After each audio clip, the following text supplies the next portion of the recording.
Has everyone come? सब लोग आ गए हैं क्या?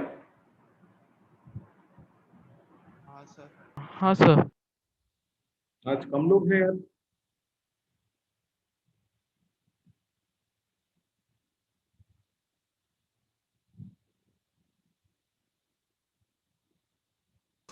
नहीं सर, सब लोग नहीं आए अब तक, एक दो जना ने बाकी है। I'll be waiting for 5 minutes and then we'll start.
I think everyone is here now.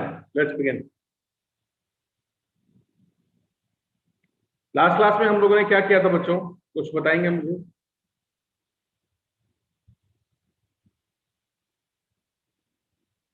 Sir last class में ना हमने ये स्टोशियोमेट्री शुरू किया sir. Stoichiometry stoichiometry, limiting reagent वगैरह निकालना आ गया आप लोगों को? हाँ सर। सर कैसा प्रोनाउंस करते हो उस चैप्टर को? Stoichiometry, stoichiometry. ठीक है. So now your next thing is the very first basic thing that we have to do before moving on to any chapter is NCERT exercises.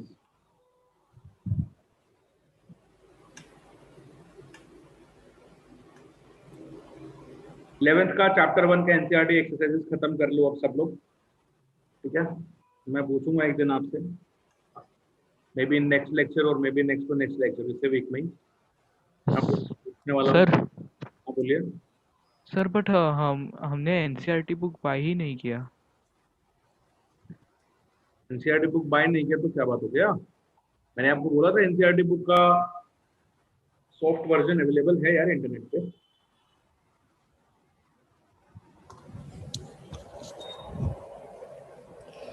धीरे धीरे ई पाठशाला ऐप भी बताया था मैंने आपको. Sir you can download it also. पैसा खराब करने की जरूरत नहीं है. धीरे धीरे समीक्ष कौन है ये भाई? समीक्ष था सर, समीक्ष। क्या कर रहा है ये? एक कुछ तो धीरे धीरे धीरे धीरे गा रहा था।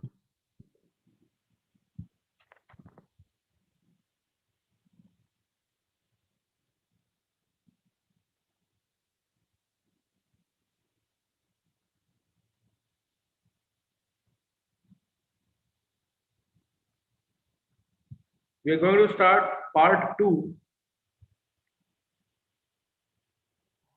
redox chemistry. पार्ट 2 हम लोग शुरू कर रहे हैं redox chemistry. आपने आंसर्स डिस्कस ही नहीं किया सर, वो होमवर्क क्वेश्चन का।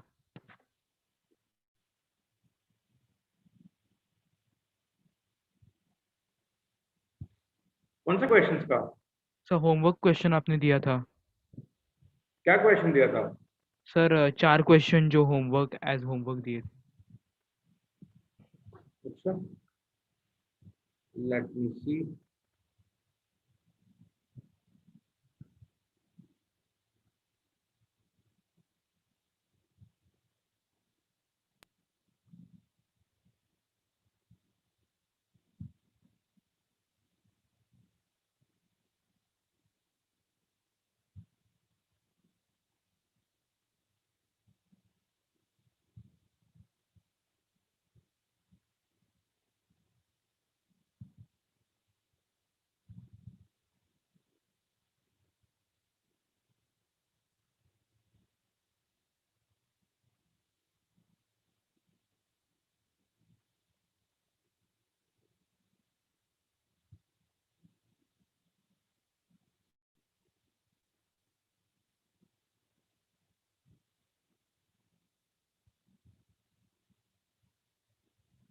ये था क्या?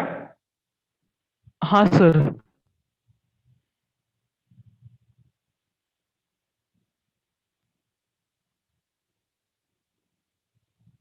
तो बताओ क्या आंसर्स हैं इनके?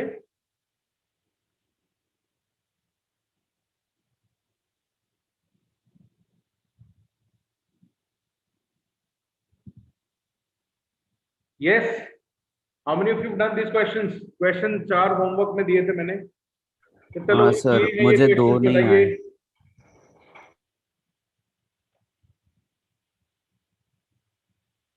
आए। आया ना भाई, कुछ बोल क्यों नहीं रहे बाकी लोग? सर फर्स्ट सेकंड नहीं आया और थर्ड फोर्थ आया मुझे। फर्स्ट सेकंड आया नहीं, थर्ड फोर्थ आया नहीं. सर थर्ड फोर्थ आया। थर्ड फोर्थ आया, क्या आंसर है थर्ड थर्ड का? Sir 5.6 grams. करेक्ट। फोर्थ का क्या आंसर है? 2.16 ग्राम्स।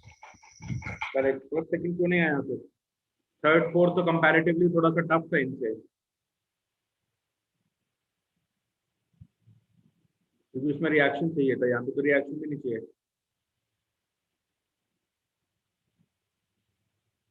हम्म, चलो सर कोई बात नहीं। फर्स्ट क्वेश्चन देखते हैं सबसे पहले। क्वेश्चन नंबर 1 बोलता है 5 grams of a certain element X from forms 10 gram of its oxide having the formula X4O6. The atomic mass of X is what? तो आपको X गिवन है, वो अपना ऑक्साइड बनाता है X4O6। ऑब्वियसली ऑक्सीजन के साथ रिएक्शन करके ही ऑक्साइड बनाएगा, ऐसे तो ऑक्साइड बनेगा नहीं। तो we will balance this equation first. This is 4X 3O2। ठीक है। आपसे पूछा है एटॉमिक मास क्या होगा एक्स का, बहुत इजी है एटॉमिक मास निकालना। तो एटॉमिक मास निकालने के लिए आपको क्या चाहिए? मोल्स चाहिए और मास चाहिए। इसका मास तो आपको गिवन है ही, 5 ग्राम्स। ऑक्साइड का मास है 10 ग्राम्स, तो ऑक्सीजन भी कितना बना है? 5 ग्राम्स। ठीक है, ऑक्सीजन के मोल्स कितने होंगे? 5/32, यही होंगे ना? हाँ सर। तो 3 moles of O2 4 moles of X के साथ रिएक्ट कर रहा है। 1 मोल ऑफ O2 रिएक्ट करेगा 4/3 मोल्स ऑफ X। तो 5/32 कितने मोल्स के साथ रिएक्ट करेगा? 4/3 into 5/32 moles of X, right? Which is 20/96 moles of X।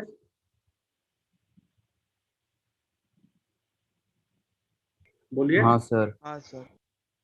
और इधर से मोल्स ऑफ X कितना आएगा? 5 ग्राम/m। m एटॉमिक मास मान लेते हैं X का, अपने को मालूम नहीं है। तो भाई ये जो वैल्यू है 5/32 के साथ कितना रिएक्ट किया X? 20/96। ये 20/96 यही तो है 5/m। तो m कितना होना चाहिए? 96 into 5/20, 54। This is 24. So atomic mass came out to be 24 grams. Sir वो तो फिर वो जो 4 है और 3 है उनको ही डायरेक्ट मोल्स नहीं कंसिडर कर सकते? बेटा वो तो स्टोइशियोमेट्री के अकॉर्डिंग है। गिवन मास उस चीज को फॉलो करेगा कि नहीं फॉलो करेगा वो अपने को थोड़ी ना मालूम है। आप डायरेक्टली इस इंफॉर्मेशन को ये 4 और 3 थोड़ी ले सकते हो। Okay sir. यहीं से तो हम निकाल रहे हैं ना कि 5/32 मोल्स है, और इसका इस स्टोइशियोमेट्री के हिसाब से x कितना लगेगा? ये 5/m ही तो लगा ना स्टोइशियोमेट्री के हिसाब से। Yes sir. ठीक है, 5/m इज स्टैंडर्ड मास, और हमने इधर से निकाल दिया 4/3। अगर स्टोइशियोमेट्रिक चीजें सारी फुलफिल हो रही हैं, 3 मोल 4 मोल खाता है, 1 मोल 4/3 खाएगा, तो 5/32 कितना खाएगा इसका? 20/96।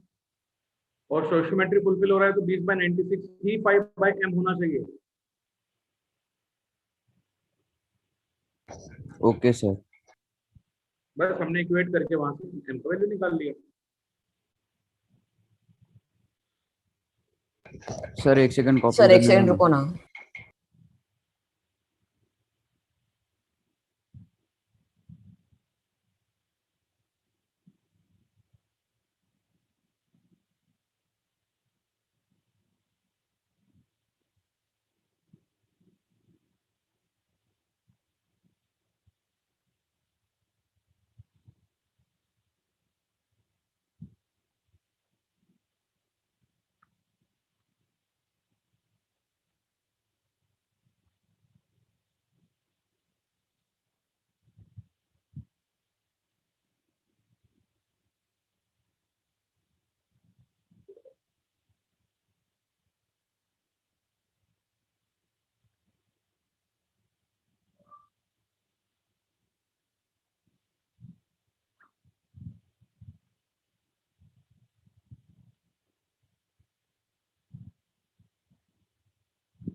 Done sir. डन। अभी जरा सेकंड वाला क्वेश्चन ट्राई करिए, जिन लोगों ने घर पे नहीं ट्राई किया था। अभी जरा ट्राई करो एक बार सेकंड वाला क्वेश्चन।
हो गया सेकंड।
हुआ क्या बच्चों? Yes sir. क्या आंसर आया? सर 0.15 आ रहा है। 0.02। हाँ 0.02 सही जवाब है।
करके दिखाऊं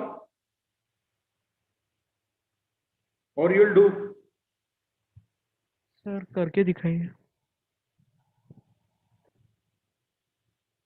क्वेश्चन नंबर 2 में आपको बोला गया है कि 0.54 ग्राम्स है इस बार एक्स का। इस बार भी वो ऑक्सीजन से ही रिएक्ट करेगा अपना ऑक्साइड बनाने के लिए।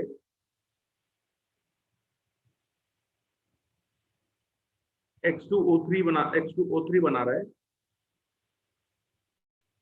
कितना है? 1.020 ग्राम। यही है। तो ऑक्सीजन कितना रहेगा? 1.020 माइनस 0.54 आएगा 0.48 ग्राम। 8 0.48 ग्राम आएगा ऑक्सीजन। तुमसे पूछा नंबर ऑफ मोल्स एक्स के कितने होंगे यार? कितना आसान क्वेश्चन है यार। एक्स के मोल्स कितने होंगे ये पूछा है तुमसे। 2x plus 3/2 O2।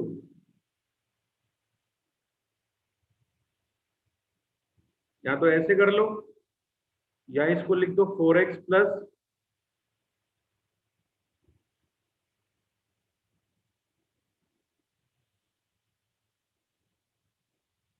3O2, है ना?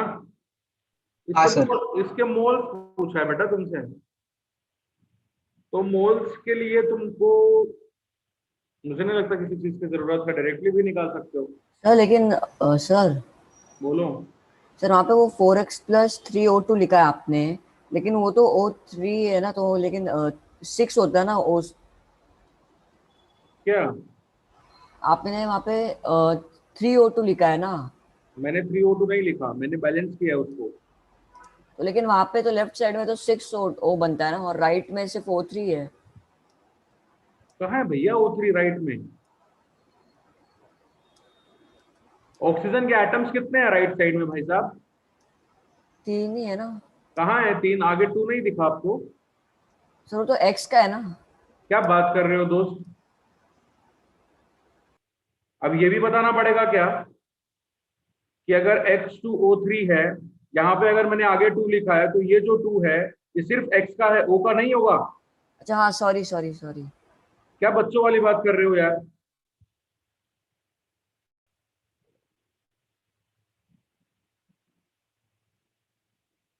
थ्री मोल्स O2 के आपको 4 मोल्स X से खा रहे हैं, तो एक कितना होगा? 4/3 मोल्स ऑफ X। यहां से O2 के मोल्स निकालो। 0.48 डिवाइडेड बाय 16, 32 सॉरी। तो ये कितना आ जाएगा? 0.48 बाय 32, 0.015। जितना भी आए। 0.48 बाय 32 कितना खाएगा? 4/3 इंटू 0.48 बाय 32।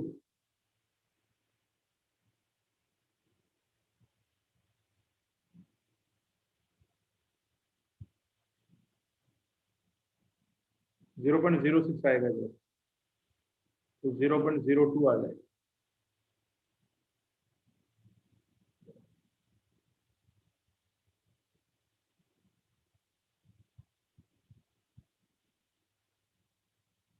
अरे ठीक है। हाँ सर, यस समझ सर। गया। Yes, sir. अब मुझे एक्स का एटॉमिक मास बताओ जरा। एटॉमिक मास एक्स का कितना होगा? मोल्स तो निकाल दिए तुमने एक्स के, तो 0.54 by M should be equals to 0.02। M कितना आएगा? 0.54 बाई 0.202, 27। कौन सा एक्स कौन सा एलिमेंट है?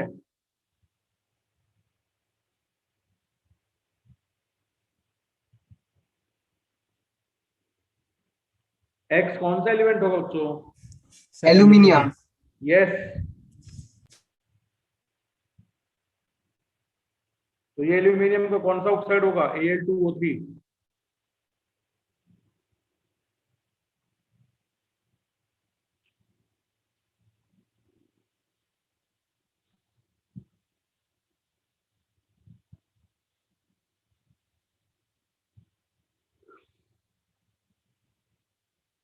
इसको चिपकाओ फटाफट, अगर नहीं किया है तो then will move on to the next question.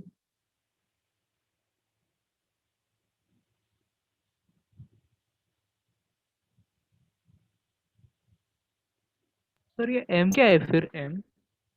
Atomic mass है चाचा, ओके एक्स का।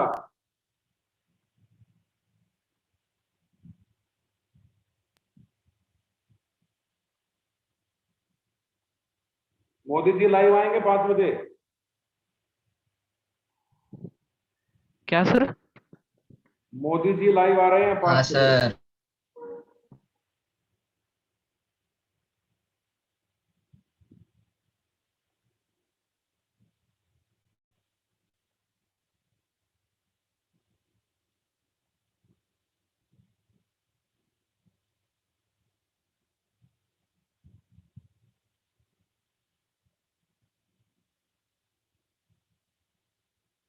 Done sir.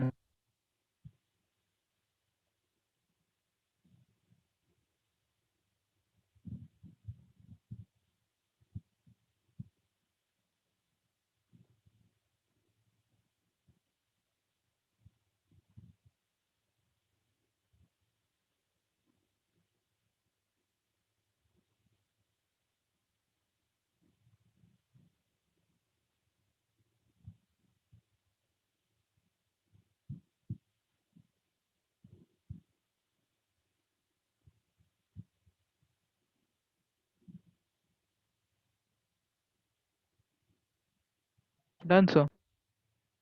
Okay okay, good.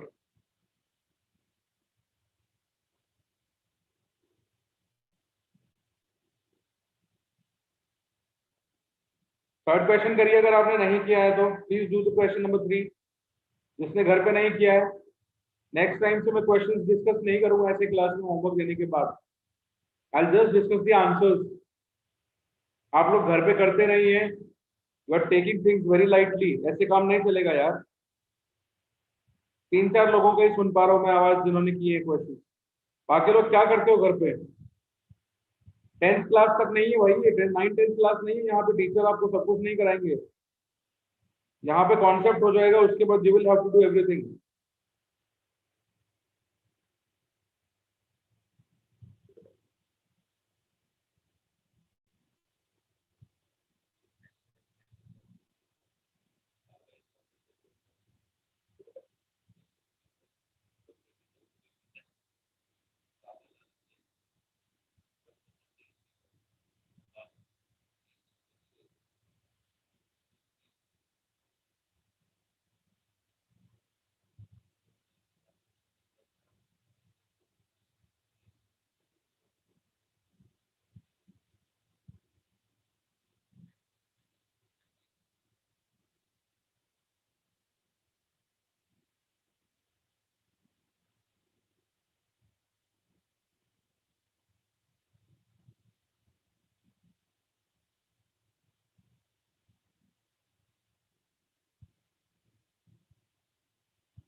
Do this please.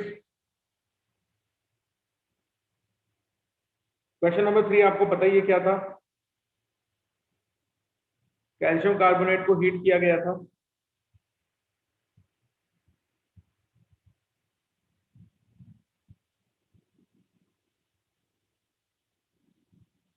Sir मुझे सॉलिड रेसिड्यू 5 ग्राम का मिला, 5 ग्राम।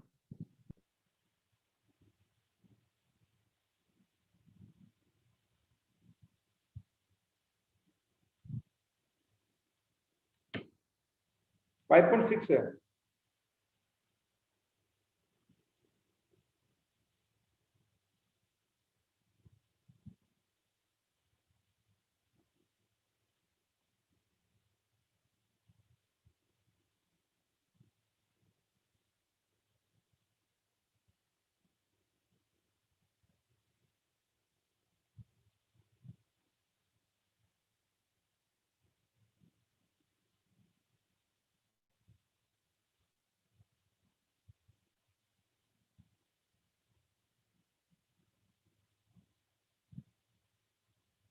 सर 5.6 ग्राम। बिल्कुल सही बात है।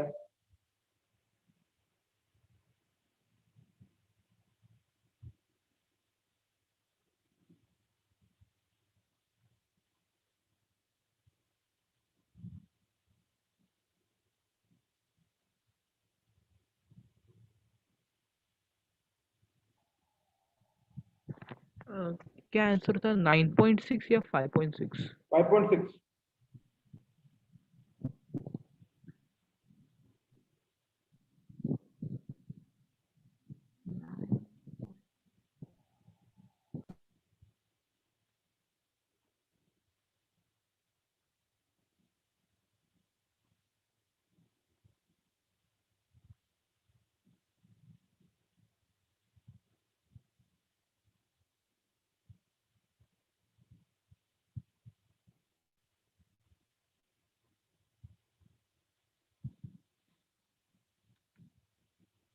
When you heat calcium carbonate, बचपन से ये रिएक्शन पढ़ते आ रहे हैं, सी और CO2 मिलता है। हाँ सर।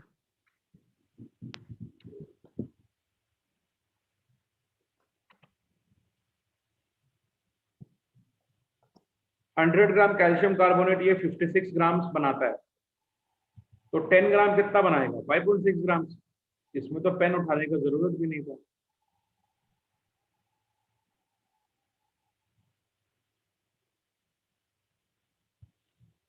क्वेश्चन नंबर 4 में स्ट्रॉन्गली हीट किया है, तो जो रिएक्शन होगा वो होगा Ag2CO3 को हीट करने पे मिला 2Ag plus half O2 plus CO2। अब अगर नहीं किया है तो अब इसको अटेम्प्ट कीजिए जिन्होंने घर पे नहीं किया है question, and tell me what amount of Ag will you gate.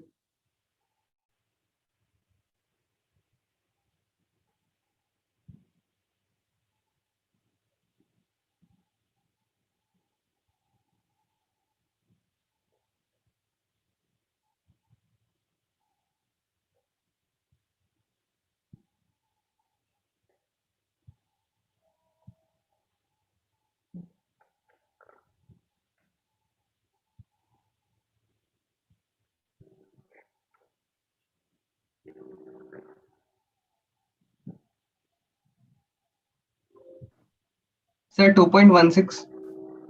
Yes,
Ag2CO3 के अगर मोल्स देखेंगे so this will be 2.76 by 276, ये आएगा 0.01 मोल्स। ठीक है, अब आप देख रहे हो 1 मोल इसका 2 मोल Ag दे रहा है, तो इसके 0.01 मोल्स इसके कितने मोल्स देंगे? 0.02 मोल्स। अरे बोलो। Yes sir. तो बस मोल्स को मास में कन्वर्ट करना है, मल्टीप्लाई कर दो इसको 108 से।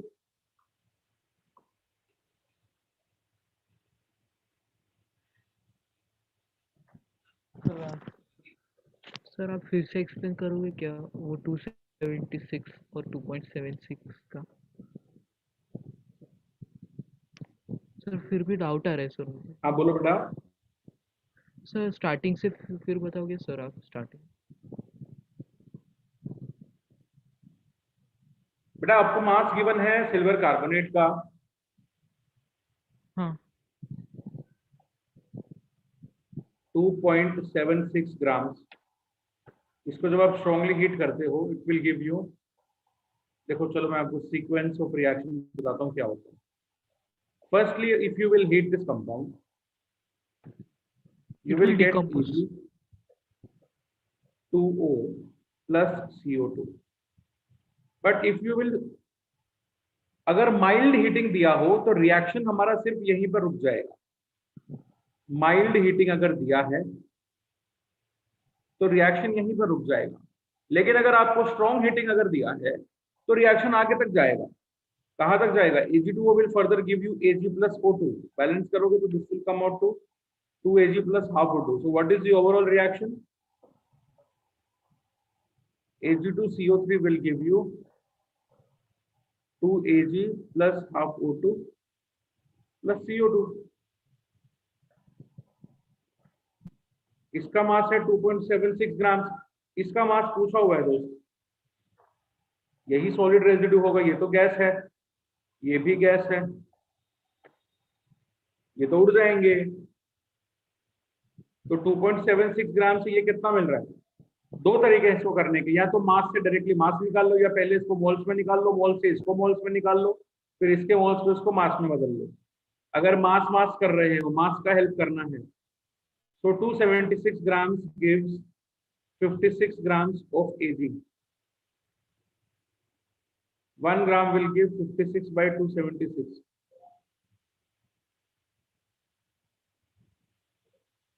56 into 2 होगा, सॉरी 2 moles of Ag है ना। तो यहाँ पर 2.76 कितना देगा?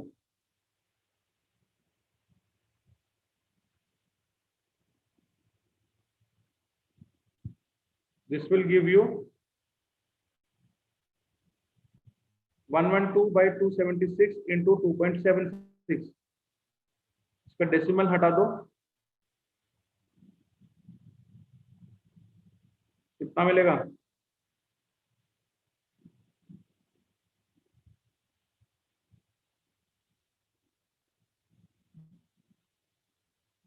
अरे 56 पिछले क्वेश्चन में उठा लिया सर 108 आएगा ना?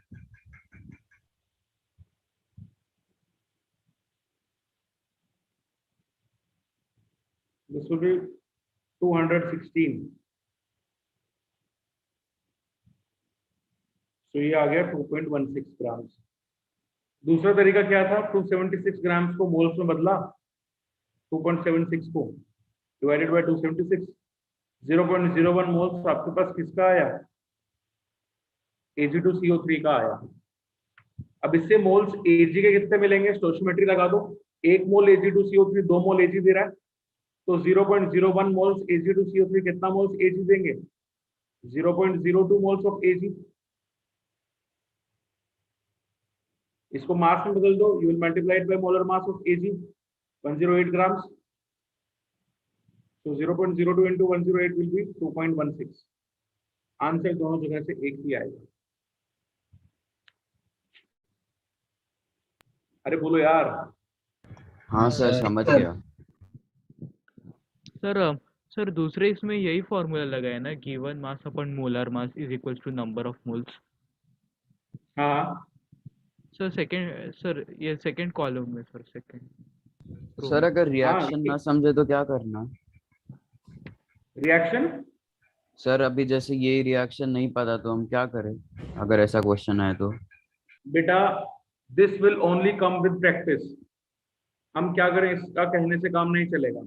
ये क्या होगा देखो, धीरे धीरे आप जब पी ब्लॉक पढ़ेंगे तो आप लोग जान जाएंगे कि कार्बोनेट्स को हीट करने से क्या होता है, नाइट्रेट्स को हीट करने से क्या होता है, बाइकार्बोनेट्स को हीट करने से क्या होता है, तो फॉस्फेट्स को हीट करने से क्या होगा, ऑक्सलेट्स को हीट करने पे क्या होगा।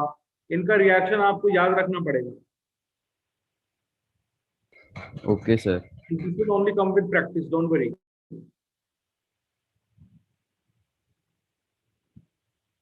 ठीक है ना? हाँ सर। आज हम शुरू करने जा रहे हैं mole concept in solutions.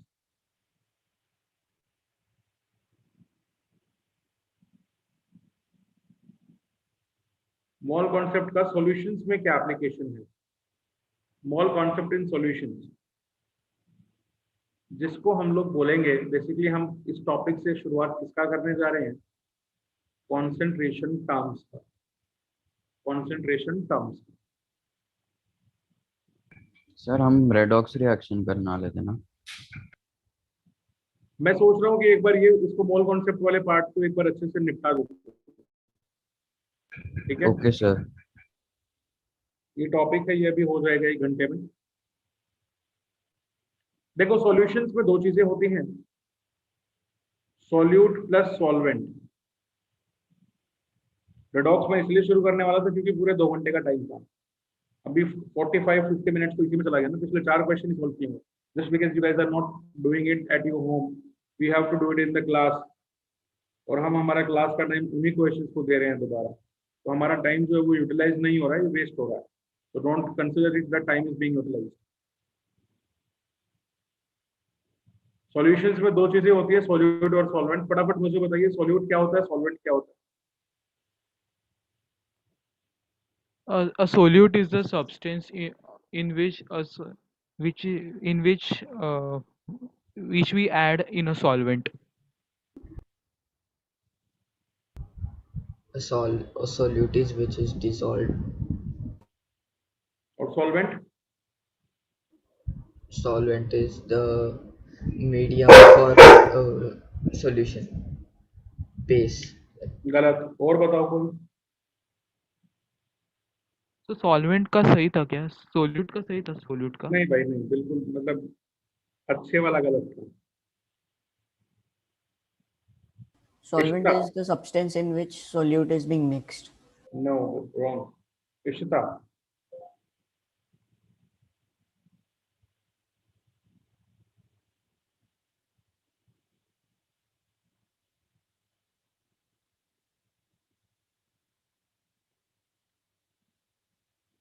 Ipsita है या इशिता है?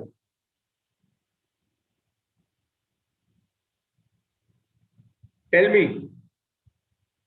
इशिता बताइए। प्रांजल, तनिष्का, श्रावणी। सॉल्यूट और सॉल्वेंट का बताइए क्या होता है?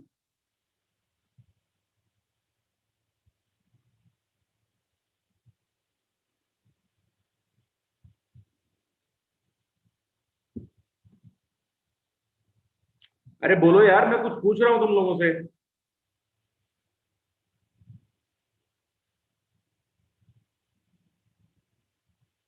So solute is the substance which gets dissolved, and solvent is the liquid or something which in which the solute dissolves.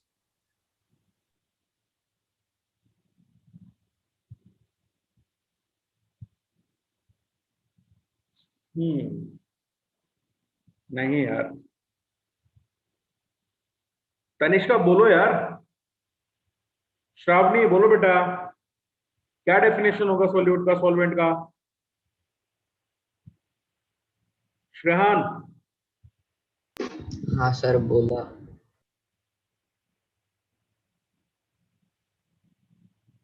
Tanishka आवाज आ रही है?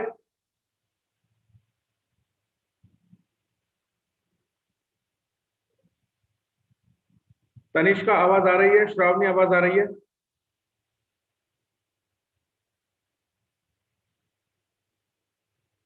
Yes, sir. Then why are you not saying a word?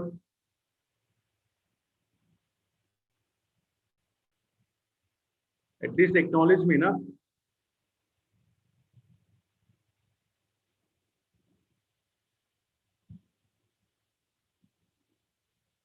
पता है तो बोला करो हाँ sir, नहीं पता या पता है, जो भी है। आया ना बोला करो ना यार। I don't have six sense to tell you कि तुम लोग सोच क्या रहे हो दिमाग में। मुझे नहीं पता, मैं इंसान ही हूँ।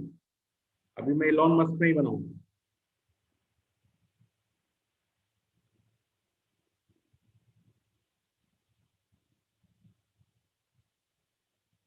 राहुल, क्या होता है solute? Sir, it is a substance which is dissolved in the solvent. देखिए अभी तक हमें यही बताया जा रहा था कि सॉल्यूट को डिसॉल्व करते हैं सॉल्वेंट वो जिसमें डिसॉल्व किया जाता है सॉल्यूट को, या फिर सॉल्यूट वो कंपोनेंट होता है सॉल्यूशन का जो कम अमाउंट में होता है, सॉल्वेंट वो कंपोनेंट होता है जो ज्यादा अमाउंट में होता है, but this is not right. ठीक है, तो कैसे पहचाने सॉल्यूट सॉल्वेंट को? दो तरीके हैं सॉल्यूट सॉल्वेंट को पहचानने का। क्या क्या?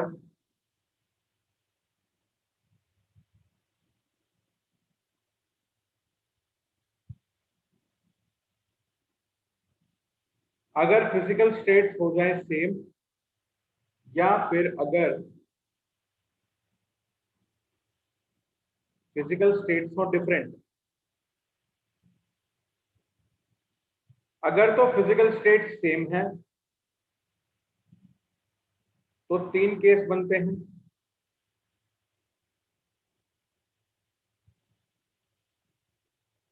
क्या केस बनेंगे?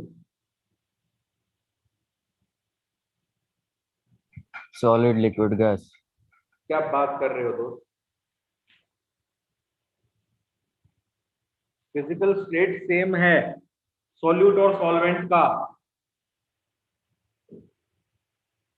तो कैसे बताओगे कौन सॉल्यूट कौन सॉल्वेंट?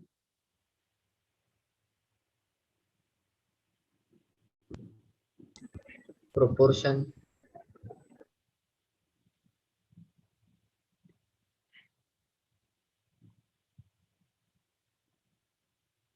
लेस अमाउंट वाले को सॉल्यूट बोलेंगे,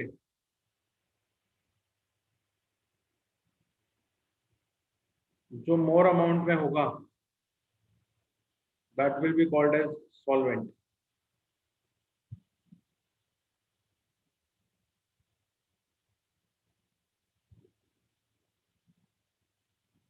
और अगर दोनों का अमाउंट इक्वल है,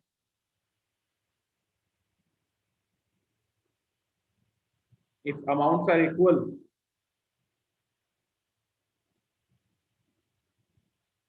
any component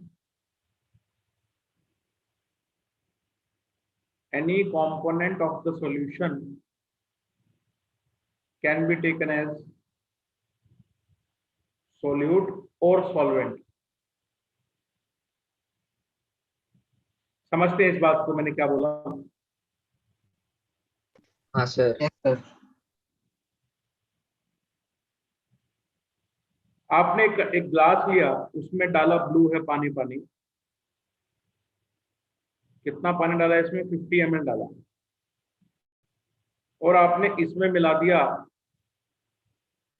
थोड़ा सा एल्कोहल डाल दिया, 30 ml एल्कोहल मिलाया, क्या बनेगा? मिक्सचर। पैग बनेगा, पैग। दारू। पैग बन जाएगा, पैग बन जाएगा, पैग बन जाएगा। अब देखो पानी भी लिक्विड होता है, एल्कोहल भी लिक्विड होता है, फिजिकल स्टेट सेम है, तो जिसका अमाउंट कम होगा वो सॉल्यूट होगा, जिसका अमाउंट ज्यादा होगा वो सॉल्वेंट होगा। कम कौन है? एल्कोहल, तो this will be regarded as solute. ज्यादा कौन है? Water, this will be regarded as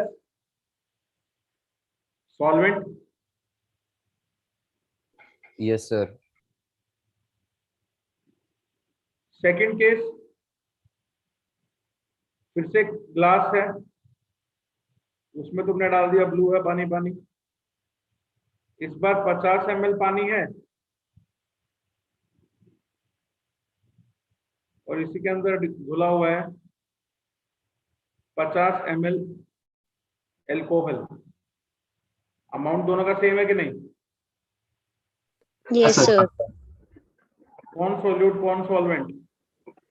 दोनों में से कोई एक सॉल्यूट होगा। किसी को भी सॉल्यूट बोल सकते हो, किसी को भी सॉल्वेंट बोल सकते हो, कोई दिक्कत नहीं। इस सॉल्यूशन में आ जाओ, 50 ml वाटर, 70 ml एल्कोहल, कौन सॉल्यूट? वाटर। Water. कौन solvent? Alcohol. Alcohol. Correct. Now if physical states are different, मतलब सॉलिड लिक्विड मिल गया, लिक्विड गैस मिल गया, गैस सॉलिड मिल गया, सॉल्यूशन बनाने में, तब कैसे बताओगे सॉल्यूट सॉल्वेंट कौन है? तो देखो यार, हम पहले हमेशा सॉल्वेंट प्रिडिक्ट करते हैं। यहाँ पे सॉल्वेंट वो होगा whose physical state of aggregation is equal to the physical state of aggregation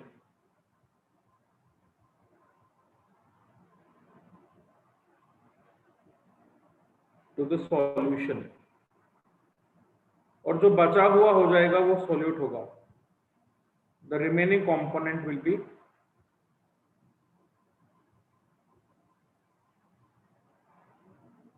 solute.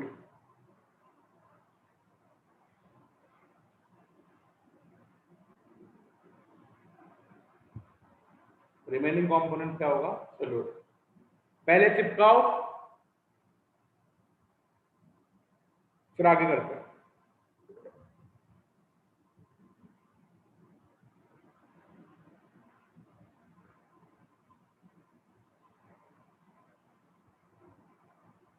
Sir ये physical state of aggregation is equal to the physical state of aggregation to that of the solution.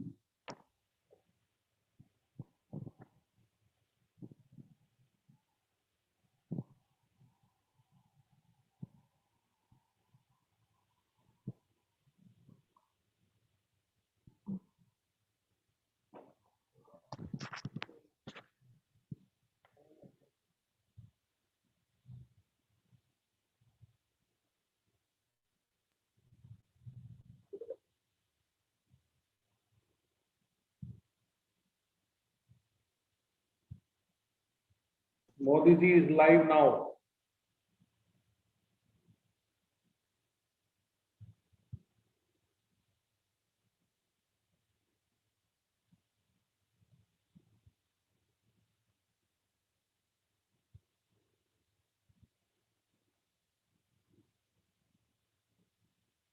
Note कर लिया? Sir 1 minute.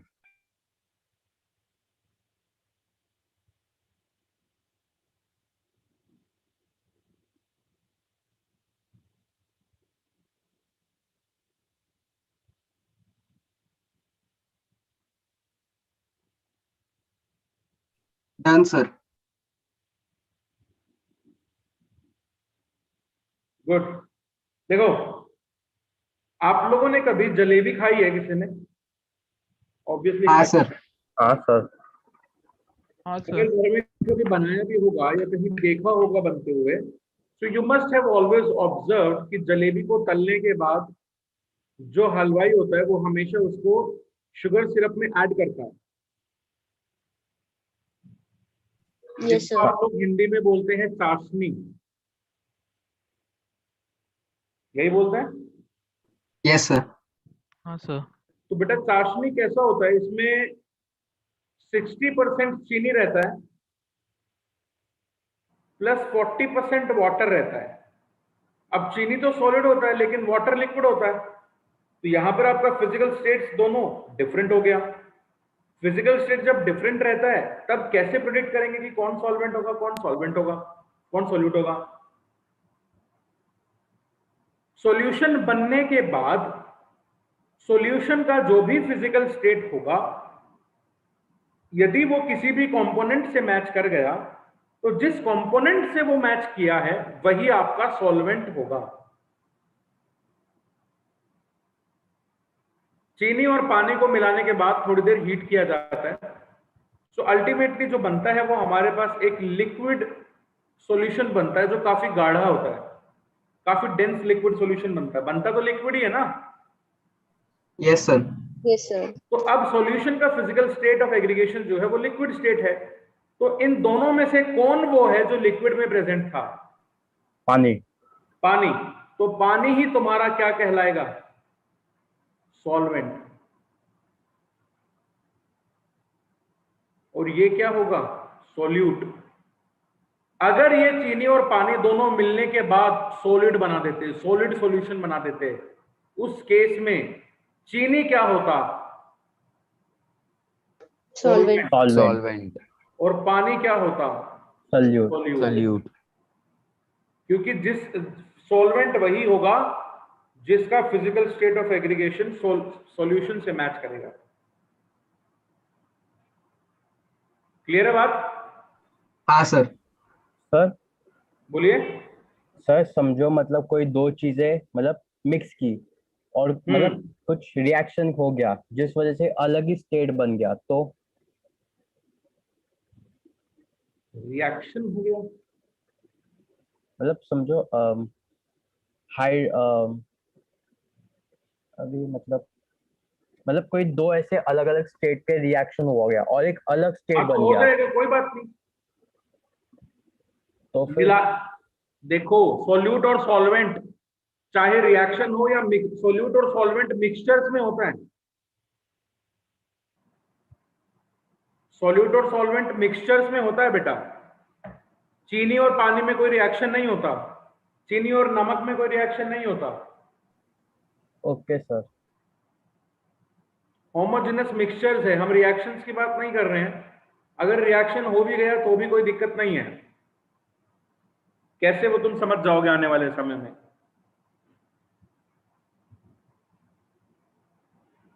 तो अब देखो,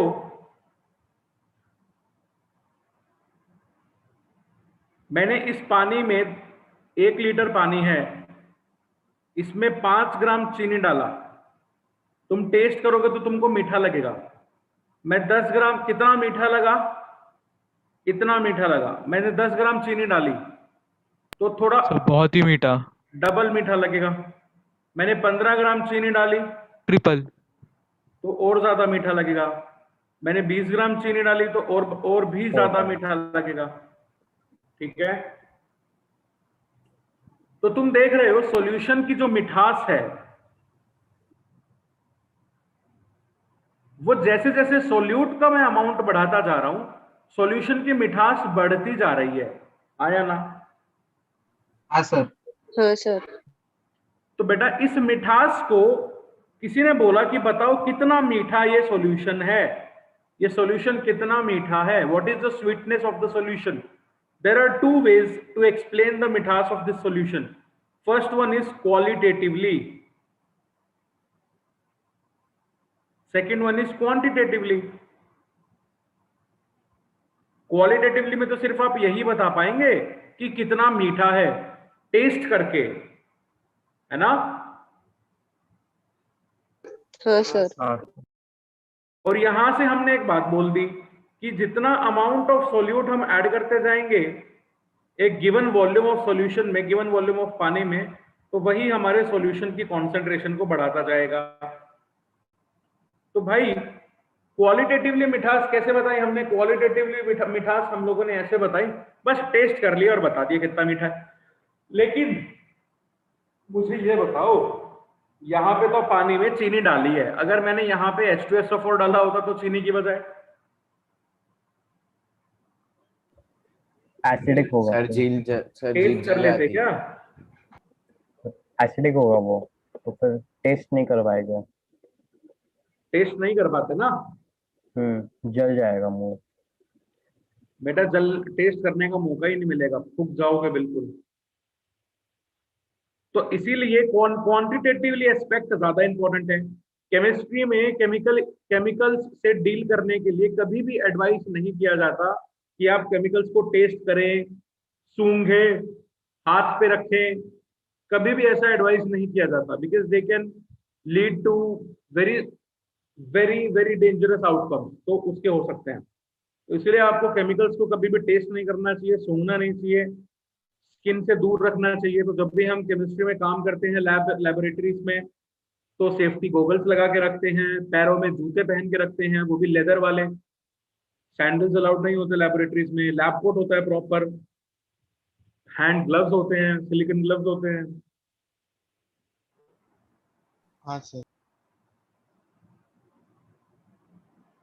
तो सोचो, जब H2SO4 आ गया चीनी की बजाय, तो हम इस सॉल्यूशन को टेस्ट नहीं कर पाए, तो बताओ हम इसका मिठास कैसे बताएंगे? हर बार केमिकल्स को टेस्ट थोड़ी ना करेंगे यार। कितना H2SO4 डाला है उस पे। हाँ, तो क्वांटिटेटिव एस्पेक्ट चाहिएगा। क्वांटिटेटिव एस्पेक्ट मतलब हमको कुछ मैथमेटिकल क्वांटिटीज का वैल्यू अगर हम बता दें, अगर हम कुछ मैथमेटिकल क्वांटिटीज का वैल्यू बता दें जिससे हम ये कंपेयर कर पाए कि कौन सा सॉल्यूशन मीठा है, कौन सा सॉल्यूशन कम मीठा है, कौन सा सॉल्यूशन ज्यादा मीठा है, तो हमारा काम हो गया। हाँ सर।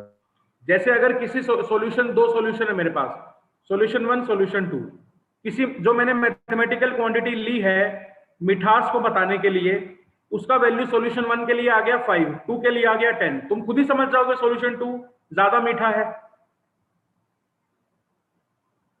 हाँ सर। फिर चाहे उसमें तुमने चीनी डाला हो, H2SO4 डाला हो या कुछ भी डाला हो, हम दुनिया के हर एक कंपाउंड को ये मानेंगे कि वो चीनी ही है, चाहे वो एसिड हो या कुछ भी हो। क्वेश्चंस करते हुए हम लोग ये वो H2SO4 चीनी नहीं हो सकता, लेकिन H2SO4 को हम टेस्ट नहीं कर सकते, इसलिए जब भी किसी सॉल्यूशन में H2SO4 को डिसॉल्व किया जाएगा हम उसका एक वो कंपैरिजन टाइप्स करेंगे, बस क्वेश्चंस को समझने के लिए कि अगर 5 ग्राम H2SO4 हुआ तो वही तो कुछ ऐसा टेस्ट आएगा जब सॉल्यूशन में थोड़ा कम चीनी है, H2SO4 बढ़ गया तो मतलब मिठास बढ़ गया। तुम ये मान लो कंपाउंड्स अलग अलग है सब, लेकिन सबका टेस्ट मीठा ही है ना?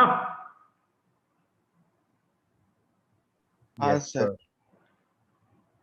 बस यही अपने को काम करना है। तो वो मैथमेटिकल क्वांटिटीज जो हमको सॉल्यूशंस के मिठास बनाने में हेल्प करेंगी, उन मैथमेटिकल क्वांटिटीज को बोला जाता है कॉन्सेंट्रेशन टर्म्स।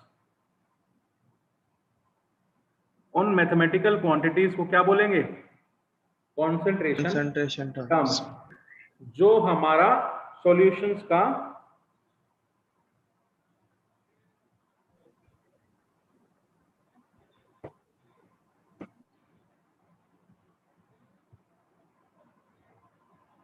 सर डेफिनेशन बताओगे क्या कॉन्सेंट्रेटेड टर्म्स का, the mathematical term which are used to express the concentration of a solution are called as concentration terms.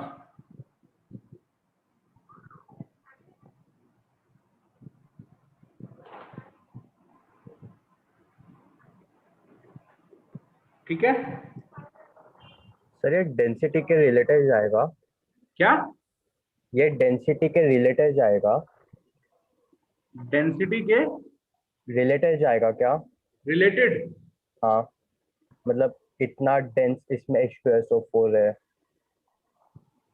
मतलब कुछ ऐसे टर्म्स में। सर वो बोल रहा है कि डेंसिटी का कुछ रिलेशन है क्या इसमें? है रिलेशन, लेकिन अभी नहीं है इन टर्म्स में कोई। Density is not a concentration term, please remember, density is not a concentration term.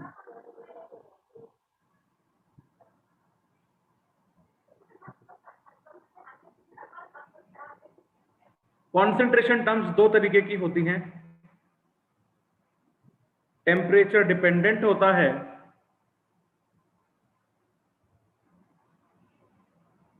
Temperature independent होता है। टेम्परेचर डिपेंडेंट क्यों होता है? क्योंकि इनके फॉर्मूले में वॉल्यूम दिखेगा, इनके फॉर्मूले में आपको मास या मोल्स दिखेंगे, सिर्फ वॉल्यूम का कोई फैक्टर नहीं दिखेगा। टेम्परेचर डिपेंडेंट में सबसे पहले आता है मोलैरिटी, फिर आता है normality,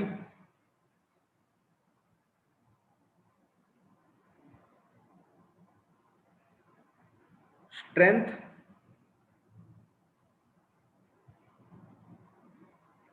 percentage mass by volume.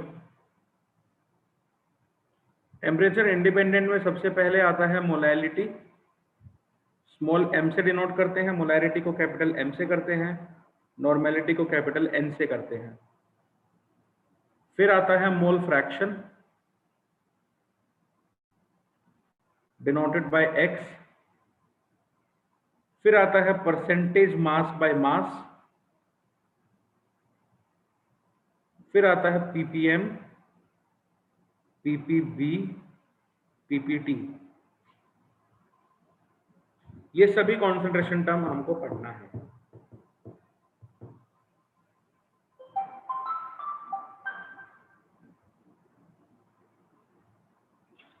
Sir temperature independent में आपने ब्रैकेट में क्या लिखा, वो ब्रैकेट में मास?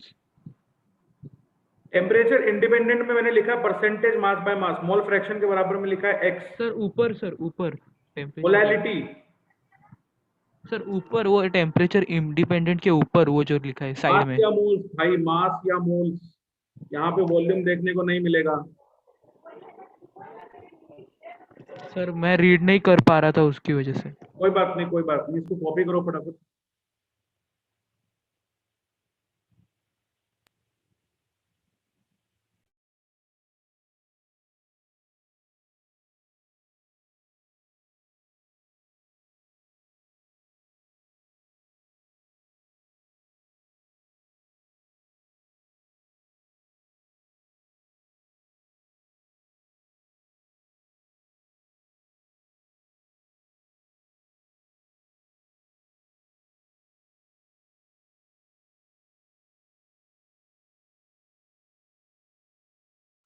तो फोर्थ इसमें क्या लिखा, पीपीएम,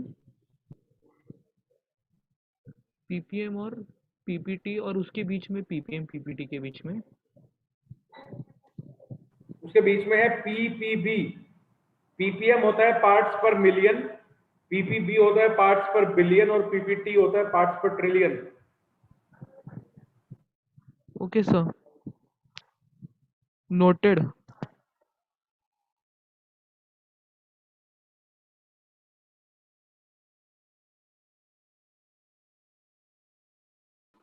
डन सर। सर एक मिनट।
हाँ सर हो गया।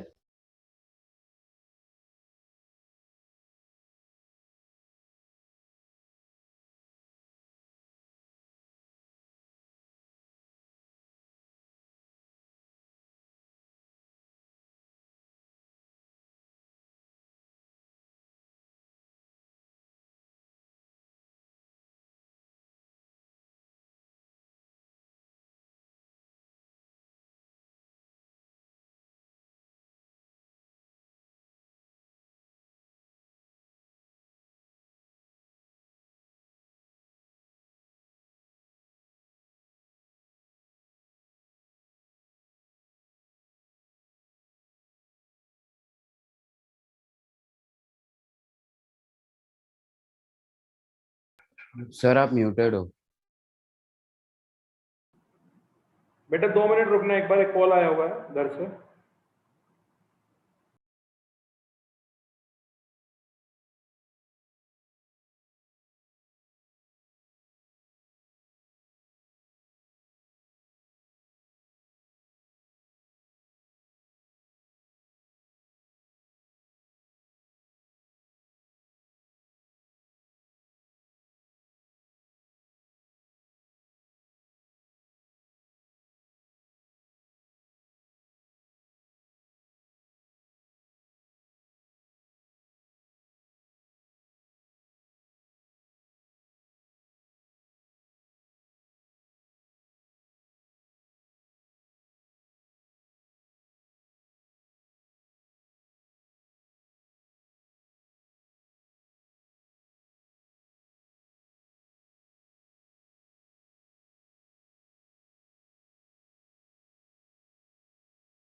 सर नोट करके हो गया।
Sir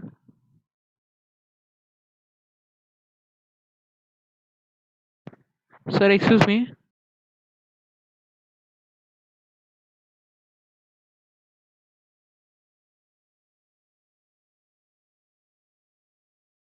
Yes, so we were discussing about temperature dependent concentration term, जिसमें पहला जो टर्म है वो मोलैरिटी का होता है. मोलैरिटी क्या होता है? Number of moles of solute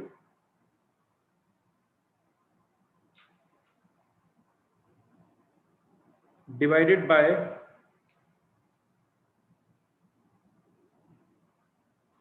volume of solution in litres. ठीक है, मोल्स ऑफ सोल्यूट आप लोग को निकालने आते ही हैं.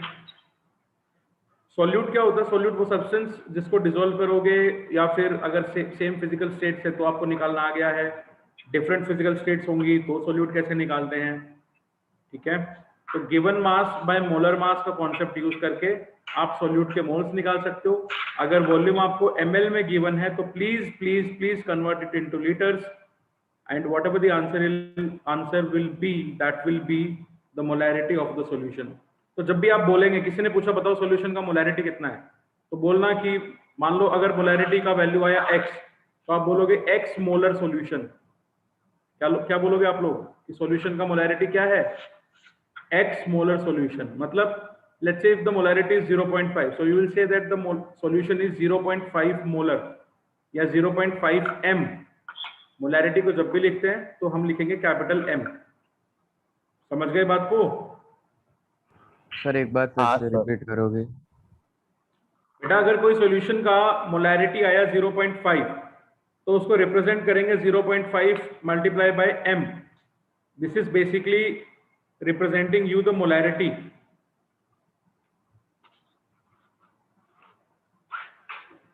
कोई सॉल्यूशन 2 मोलर है तो उसको लिखेंगे 2m. कोई सॉल्यूशन 3 मोलर है तो लिखेंगे 3m. अरे समझे क्या? हाँ सर. हाँ सर. तो ये हुआ मोलैरिटी का फॉर्मूला जो था. अब देखो जरा, अगर आपको मोलैरिटी निकालना है मिक्सिंग का मतलब एक से ज्यादा सॉल्यूशन मिक्स कर दिए, तो अगर ये सॉल्यूशन m1 है, वॉल्यूम v1 है, एक सॉल्यूशन m2 है, मोलैरिटी का वॉल्यूम है v2, एक दूसरा सॉल्यूशन है जिसका मोलैरिटी है m3, वॉल्यूम है v3, और भी सॉल्यूशन हो सकते हैं अप टू सो ऑन. तो जो फाइनल सॉल्यूशन बना उसका मोलैरिटी mf ले लेते हैं. इसका फाइनल वॉल्यूम कितना होगा? जब तीनों सॉल्यूशंस को मिलाया है तो फाइनल वॉल्यूम होगा v1 plus v2 plus v3, अब तो जितने भी सॉल्यूशंस आप लोग ऐड ऑन करोगे. फाइनल सॉल्यूशन का मोलैरिटी होगा m1 v1 plus m2 v2 plus m3 v3 plus up to so on divided by v1 plus v2 plus v3 plus up to so on. So this will be the molarity of the mixing when more than 2 solutions or 2 solutions are added. जो बनने वाला final solution होगा उसका molarity कैसे निकालेंगे? निकाल लोगे? Sir एक बार फिर से एक्सप्लेन करो ना, नहीं समझा है. बेटा 3 सॉल्यूशन है आपके पास. एक सॉल्यूशन है मोलैरिटी m1 है, वॉल्यूम v1 है. दूसरा सॉल्यूशन मोलैरिटी m2 है, वॉल्यूम v2 है. तीसरा सॉल्यूशन मोलैरिटी m3 है, v3 है.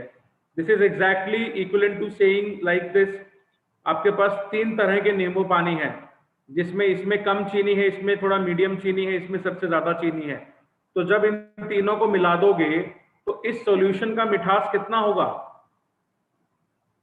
फाइनल सॉल्यूशन का मिठास कितना होगा? तुमसे ये पूछा है ना. पहले सॉल्यूशन का मिठास m1 है, वॉल्यूम v1 है. दूसरे का मिठास m2 है, वॉल्यूम v2 है. तीसरे का मिठास m3 है, वॉल्यूम v3 है. तो जो फाइनल सॉल्यूशन है उसका अगर मिठास हम लोग mf मान लें तो ये कितना निकल कर आएगा?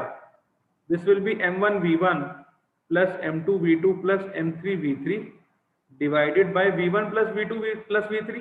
क्योंकि तीनों सॉल्यूशन जब ऐड होंगे तो जितना जितना पानी इन तीनों सॉल्यूशंस में था, सॉल्यूशंस का वॉल्यूम जो था तीनों का, वो ऐड ऑन हो जाएगा ना बच्चों. हाँ सर. तो ऐसे करके हम लोग फाइनल सॉल्यूशन का मोलैरिटी निकाल लेंगे. Okay sir.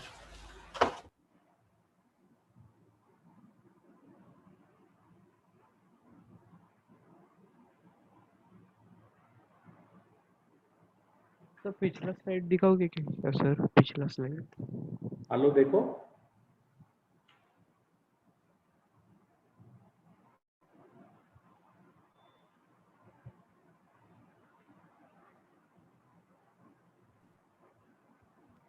सर हो गया।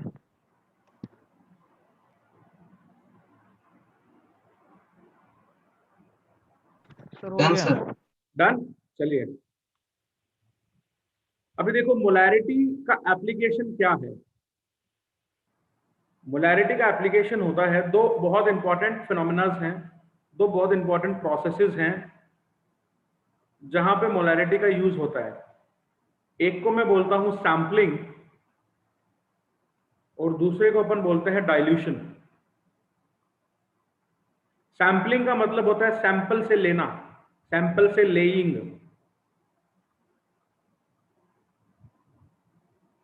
किसी चीज से कुछ निकाल रहे हो आप, जैसे एक गिलास पानी है, नींबू पानी है, उसको आपने आधा निकाल के दूसरे गिलास में रख दिया, तो this is called as sampling.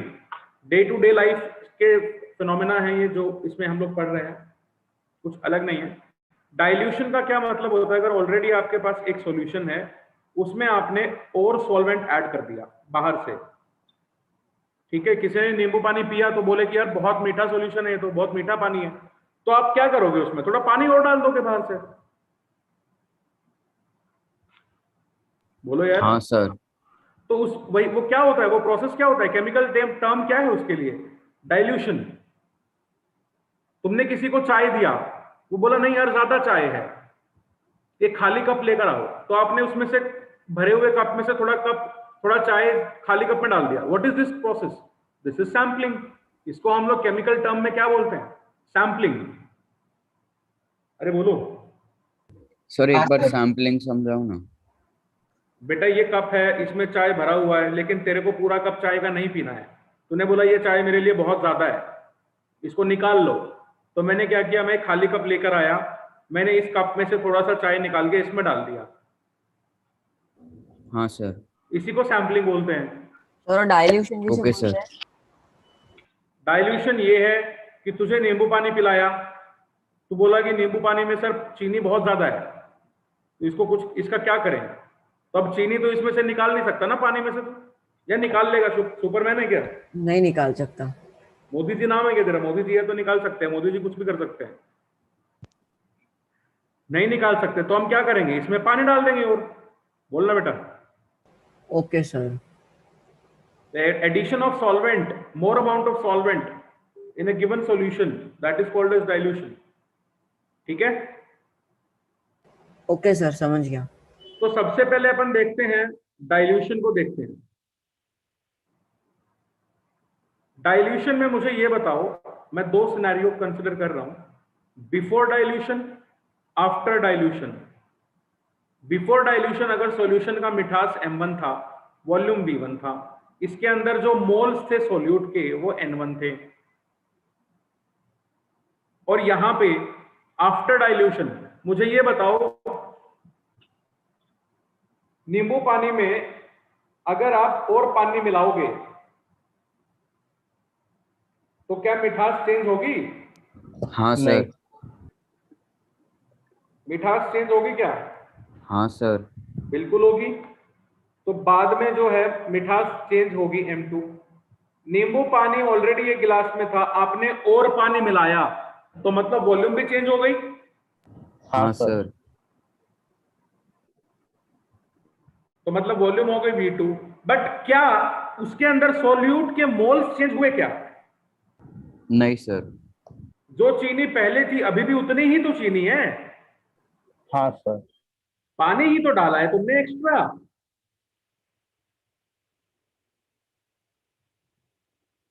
अरे बोलो यार। हाँ सर। तो मोल्स अभी भी n1 रहेंगे, तो यहां से मोलैरिटी को अपन लिख सकते हैं moles of solute n1 by volume v1। इधर से मोलैरिटी लिख सकते हैं n1 बाय v2। यहाँ पे दोनों जगह n1 का वैल्यू निकाल लो, m1 v1, इधर n1 कितना हो जाएगा, m2 v2। तो दोनों साइड m1 n1 इक्वल है, तो m1 v1 should be equals to m2 v2। This is called as dilution formula.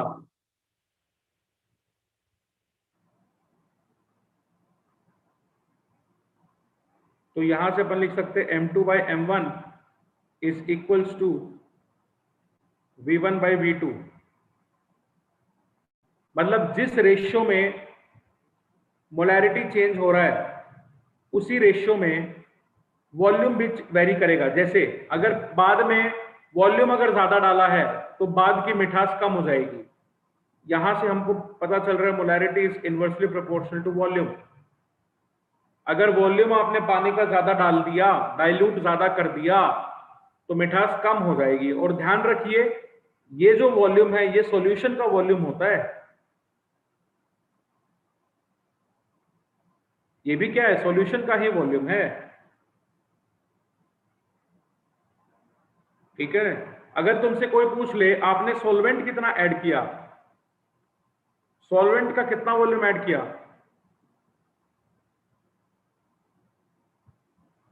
क्या V2 - V1 नहीं होगा?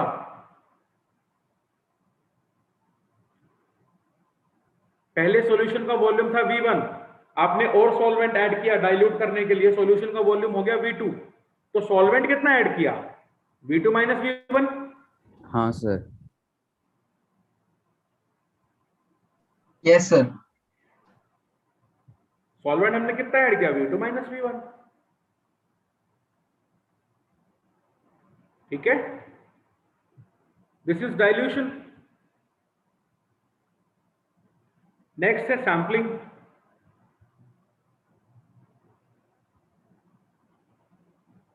अब मुझे तुम लोग खुद ही बता दोगे कि सैंपलिंग और डाइल्यूशन क्या होता है। अब क्या होगा इस केस में, सैंपलिंग के केस में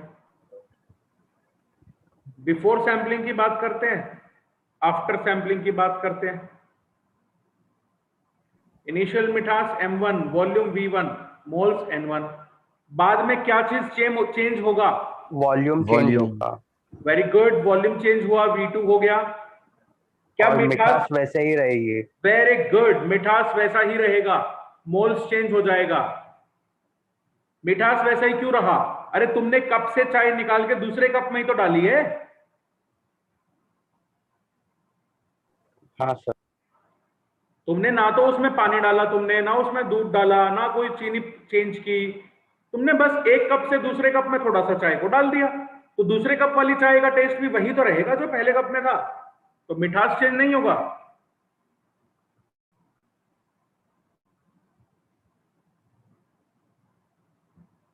निकालो मिठास का वैल्यू पहले वाले का।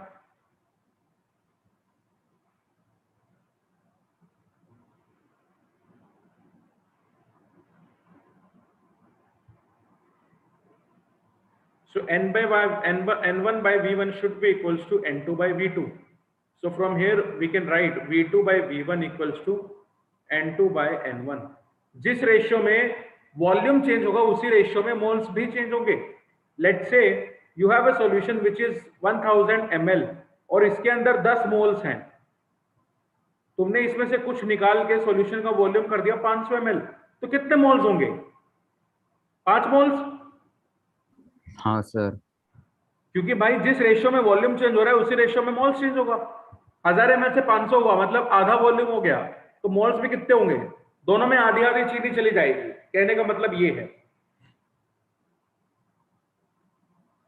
नींबू पानी को आधा आधा करोगे 2 ग्लासेस में तो दोनों में चीनी भी आधी आधी चली जाएगी। अरे बोलो, कोई दिक्कत है क्या किसी को?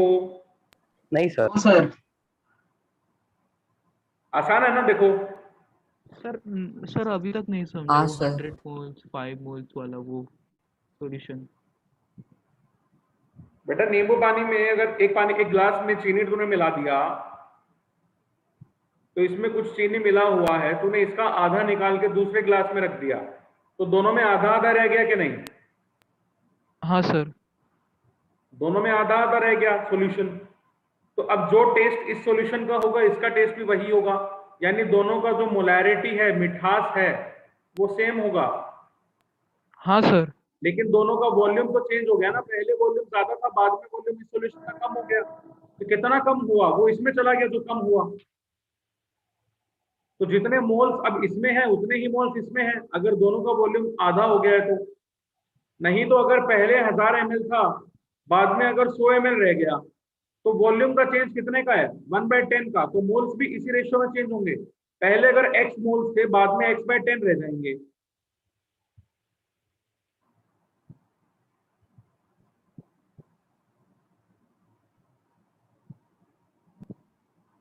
सर पिछला स्लाइड दिखाओगे? ये लो।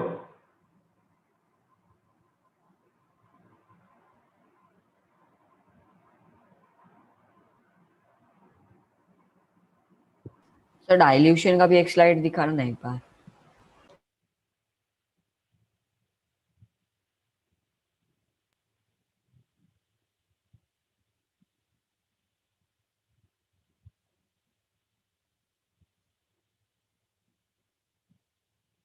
डायरेक्शन ये लो बेटा।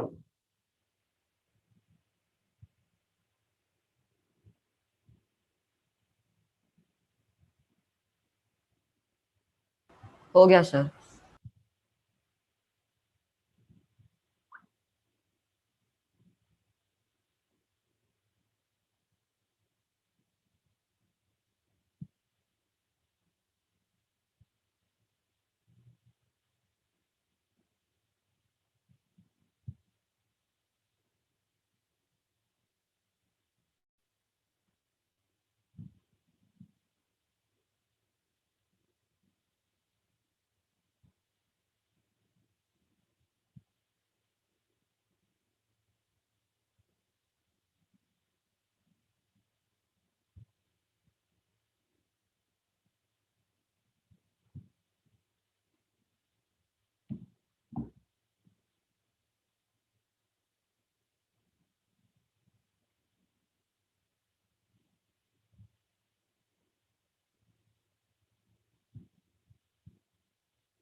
चलो अब कुछ क्वेश्चंस करते हैं मोलैरिटी के ऊपर।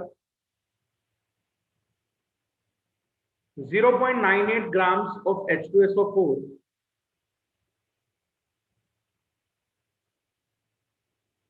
is dissolved in 100 ml of a solution.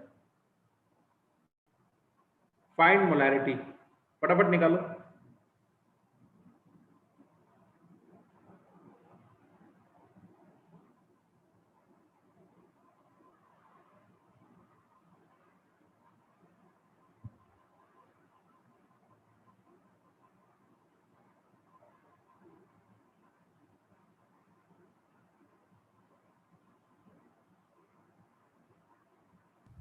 Sir 0.0001।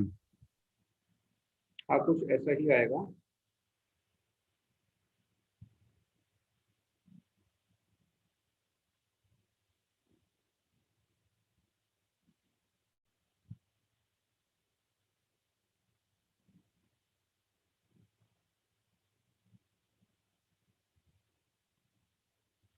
Sir वो फाइंड के बाद क्या लिखा है आपने? मोलैरिटी।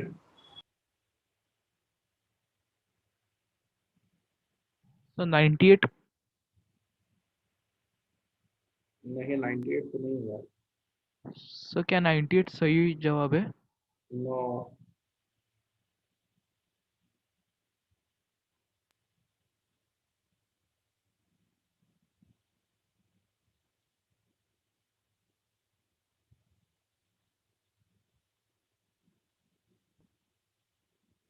Sir 0.001 m। हाँ ये कुछ ठीक लग रहा है मुझे।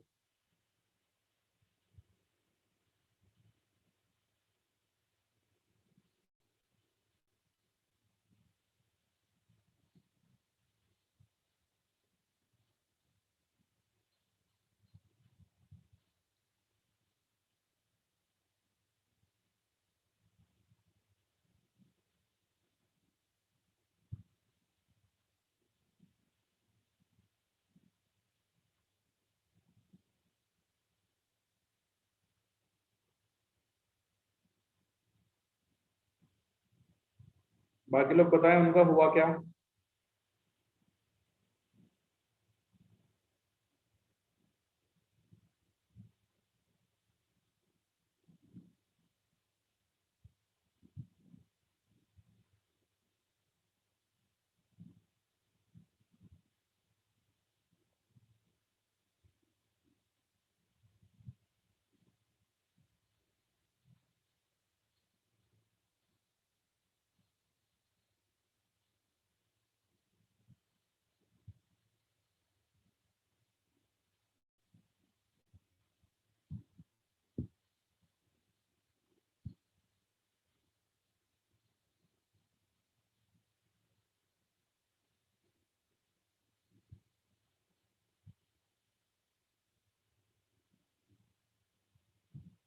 सर मोलारिटी एक टाइप का मोल्स का डेंसिटी हुआ वॉल्यूम के अंदर।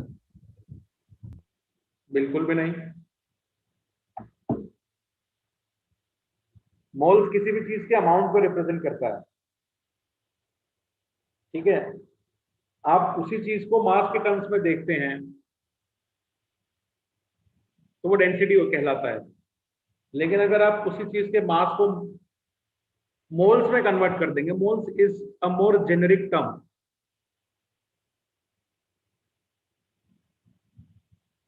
तो वो मोलैरिटी कहलाता है।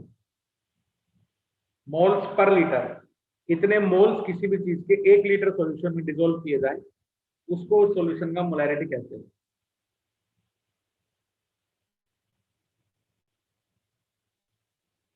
डेंसिटी अपने आप में ही खुद रिप्रेजेंट करता है मास पर यूनिट वॉल्यूम को।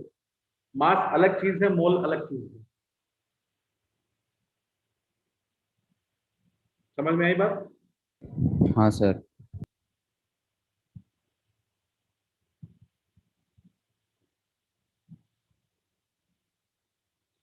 जिसका नहीं हुआ मैं करता हूं।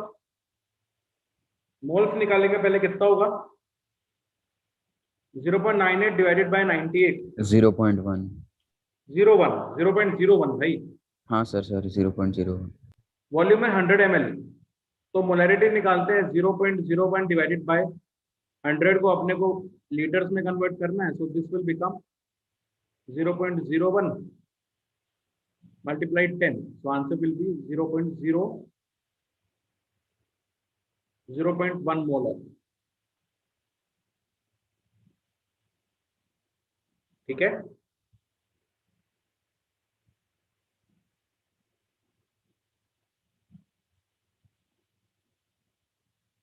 बोलो बेटा। Yes sir.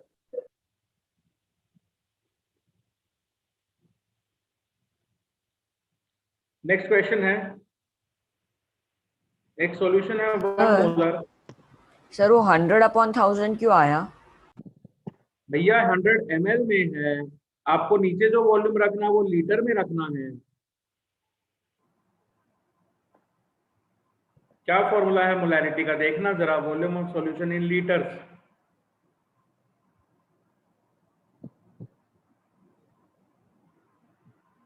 दो सॉल्यूशन है 1 m 1 l, 2 मोलर 2 लीटर, दोनों से मिलने वाले सॉल्यूशन का मोलैरिटी बताओ।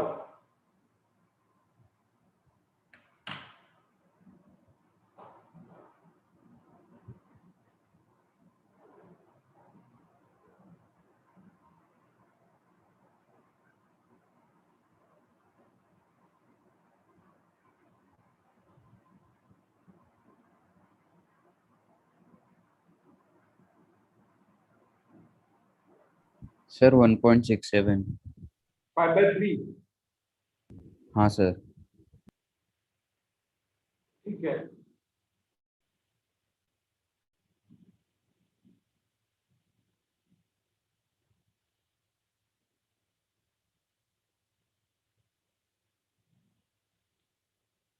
क्या आंसर आएगा बेटा?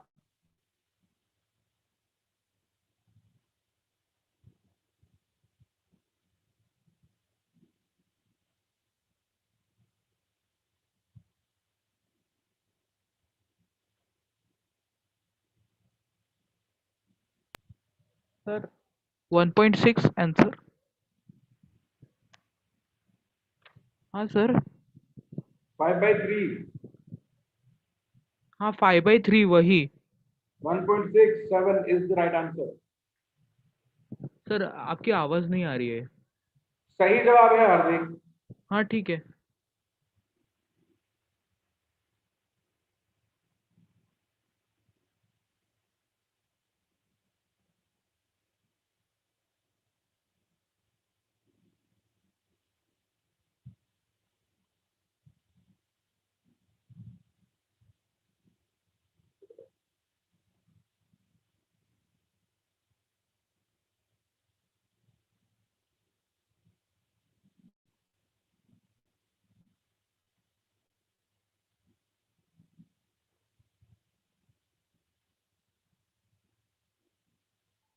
Sir done. हो गया सबका? m1 v1 1 into 1 plus 2 into 2 divided by 1 plus 2.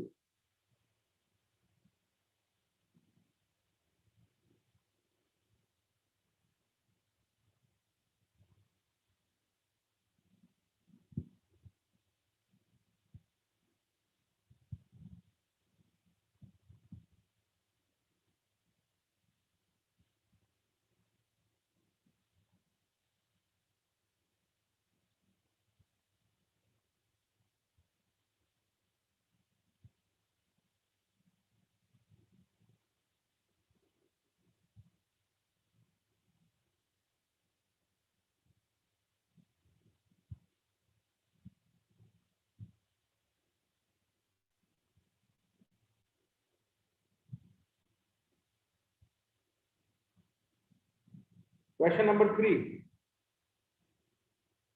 एक सॉल्यूशन है जिसका मोलैरिटी है 10 to the power minus 3 molar, 1 litre solution है,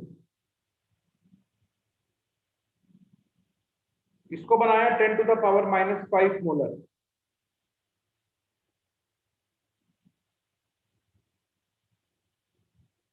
What volume of solvent is required? बताओ।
सर 10⁻²।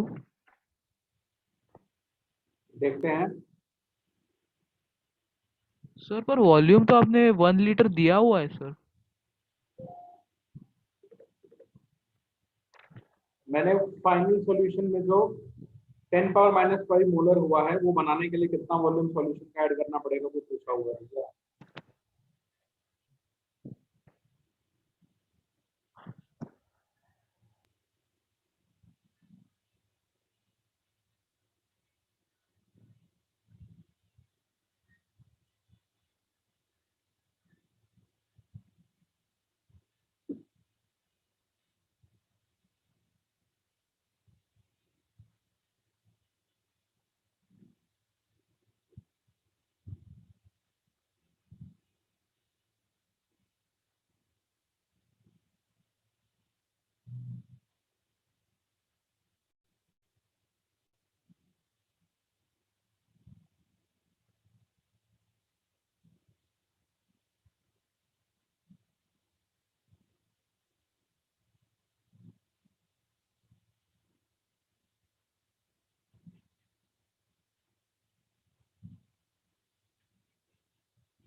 सर बोलो। 10⁻² लीटर। चलिए देखते हैं। इनिशियल मोलैरिटी है 10 to the power minus 3 multiply initial volume is 1, that should be equals to 10 to the power minus 5 into ये volume अपने को पूछा है, तो क्वेश्चन मार्क का वैल्यू आएगा 10 to the power minus 3 divided by 10 to the power minus 5, which is 10 to the power minus 3 into 5, 10 to the power 2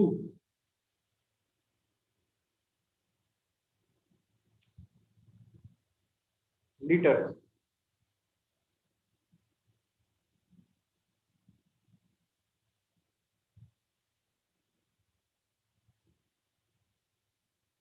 ये जो वॉल्यूम आया ये सॉल्यूशन का वॉल्यूम है, फाइनल सॉल्यूशन का वॉल्यूम आया है। इनिशियल सॉल्यूशन का वॉल्यूम था 1 लीटर, यानी ये 100 लीटर्स आपका वॉल्यूम होगा फाइनल सॉल्यूशन का। समझ रहे हो बात को? हाँ sir. Sir solvent required 99 litre आएगा ना? Solvent will be 99 liters exactly.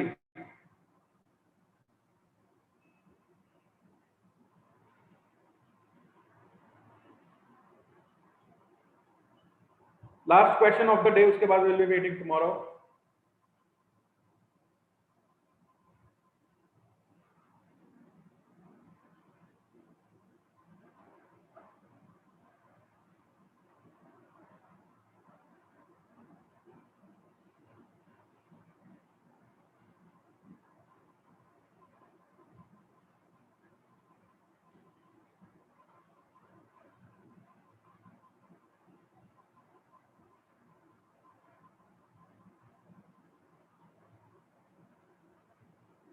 तो कितना ml आपने दिया वो ml?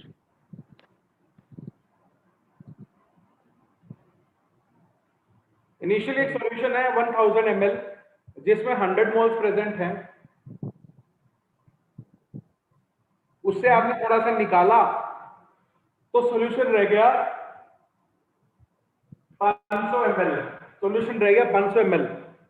500 ml में कितने मोल्स होंगे वो निकालो, फिर उसमें से थोड़ा सा सॉल्यूशन का वॉल्यूम और निकाल दिया जिसमें 25 मोल्स रह गए, तो कितना वॉल्यूम रहा वो बताओ।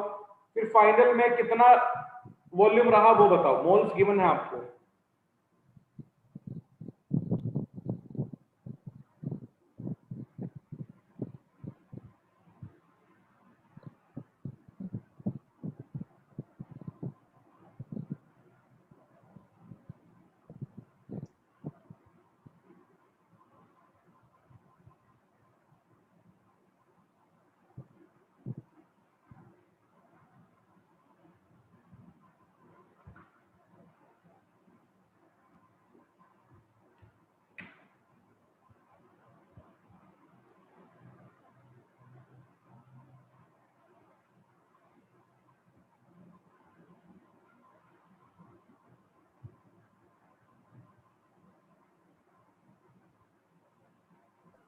सर सेकंड का 50 मोल, थर्ड का 250 ml और फोर्थ का 100 ml। बिल्कुल सही है।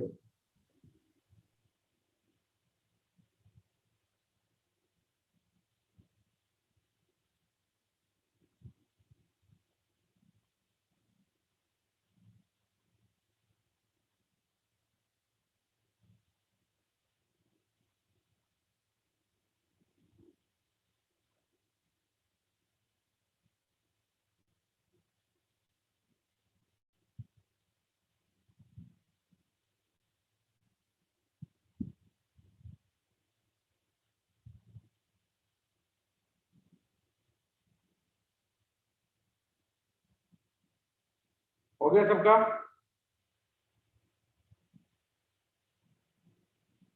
हाँ सर।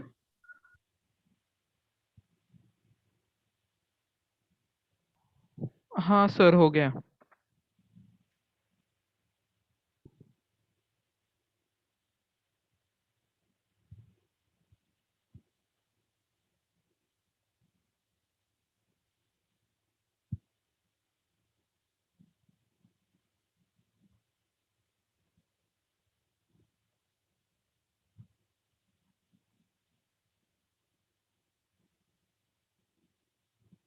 चलिए मिलते हैं नेक्स्ट क्लास में।